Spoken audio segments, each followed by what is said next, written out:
বাবুই পাখি আর টুনটুনি পাখির গল্প। এক সময় সবুজে ঘেরা এক অরণ্যে বাবুই পাখি বাবুল আর টুনটুনি পাখি টুনি বাস করত।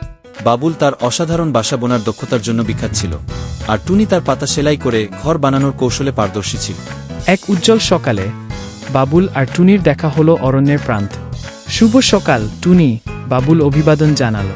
শুভ সকাল বাবুল, তুমি কেমন আছো? টুনি সাড়া দিল। আমি ভালো আছি। আমি আমার নতুন বাসার জন্য ঘাস সংগ্রহ করছি, বাবুল বলল। আমি আমার ছোট্ট আরামদায়ক ঘর বানানোর জন্য সঠিক পাতা খুঁজছি। তোমার কি কোনো স্বপ্ন আছে বাবুল? টুনি জিজ্ঞাসা করল।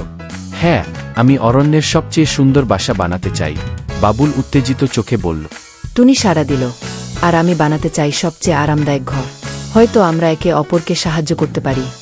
চলো একসঙ্গে অভিযানে যাই, বাবুল প্রস্তাব দিল। দুই পাখি রাজি হল এবং একসঙ্গে অভিযানে বের হল। অরণ্য পেরিয়ে তারা বিভিন্ন চ্যালেঞ্জের সম্মুখীন হল। প্রথম বাধা ছিল একটি প্রচণ্ড নদী, যা তাদের সেরা বাসার সামগ্রী থেকে আলাদা করেছিল। এই নদী কিভাবে পার হব? টুনি চিন্তিতভাবে বলল। দ্রুত চিন্তা করে টুনি প্রস্তাব দিল। চলো আমরা ঘাসের স্ট্র্যান্ড দিয়ে একটি সেতু বুনি। একসঙ্গে আমরা কিছু শক্তিশালী তৈরি করতে পার। বাবুল সম্মত হলো। হ্যাঁ, আমাদের একসঙ্গে চেষ্টা করতে হবে। তারা পরিশ্রম করে ঘাসের স্ট্র্যান্ড বুনে একটি মজবুত সেতু তৈরি করল। তাদের সম্মিলিত দক্ষতায় তারা নিরাপদে নদী পার হতে পারল। নদীর অপর প্রান্তে তারা প্রচুর পরিমাণে সামগ্রী পেল।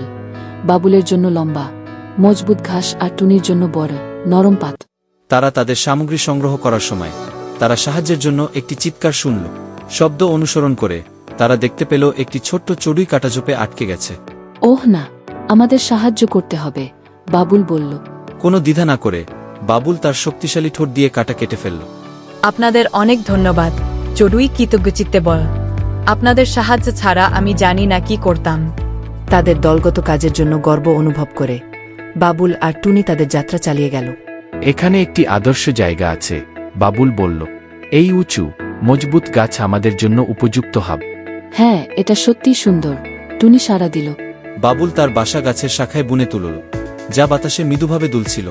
আমার ঘর এখানেই বানাব, টুনি বলল। সে তার পাতা সেলাই করে একটি আরামদায়ক ছোট্ট বাসা তৈরি করল, যার ভিতর নরম পালক ও শৈবাল দিয়ে সাজানো ছিল। দিন গড়িয়ে সপ্তাহ হল এবং তাদের ঘর অরণ্যের সবাইকে মুগ্ধ করল। হ্যাঁ, সহযোগিতা ও বন্ধুত্বই আমাদের সফল করেছে, টুনি যোগ করল। তাদের অভিযান এখানেই থামল না।